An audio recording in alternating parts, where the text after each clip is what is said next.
ಕರ್ನಾಟಕದ ದಟ್ಟವಾದ ಕಾಡುಗಳ ನಡುವೆ ಹರಿಯುವ ನದಿಯೊಂದರಲ್ಲಿ ಸಾವಿರಾರು ಲಿಂಗಗಳಿವೆ ಅಂದ್ರೆ ನೀವು ನಂಬ್ತೀರಾ?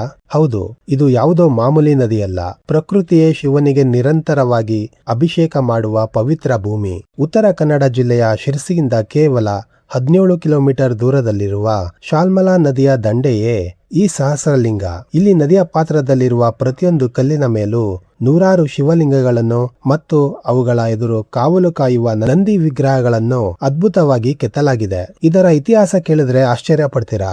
17ನೇ ಶತಮಾನದಲ್ಲಿ ಸೊಂದ ಸಂಸ್ಥಾನದ ಅರಸನಾಗಿದ್ದ ಸದಾಶಿವರಾಯರು ಸಂತಾನ ಭಾಗ್ಯಕ್ಕಾಗಿ ಬೇಡಿಕೊಂಡು ಇಲ್ಲಿ ಒಂದಲ್ಲ ಎರಡಲ್ಲ ಬರೋಬ್ಬರಿ 1000ಕ್ಕೂ ಹೆಚ್ಚು ಶಿವಲಿಂಗಗಳನ್ನು ಕೆತ್ತಿಸಿದ್ರು ಎಂಬ ಪ್ರತೀತಿ ಇದೆ. ಮಳೆಗಾಲದಲ್ಲಿ ಈ ಲಿಂಗಗಳು ನೀರಿನಲ್ಲಿ ಮುಳುಗಿರ್ತದೆ. ಆದರೆ ಅಕ್ಟೋಬರ್ನಿಂದ ಮಾರ್ಚ್ ಅಲ್ಲಿ ನೀರು ಕಡಿಮೆ ಆದಾಗ ಈ ಕಲಾಕೃತಿಗಳು ಸಂಪೂರ್ಣವಾಗಿ ಕಣ್ಣಿಗೆ ಕಾಣಿಸುತ್ತದೆ. ಇಂತಹ ಅದ್ಭುತ ಜಾಗಕ್ಕೆ ನೀವು ಎಂದಾದರೂ ಭೇಟಿ ನೀಡಿದ್ದೀರಾ?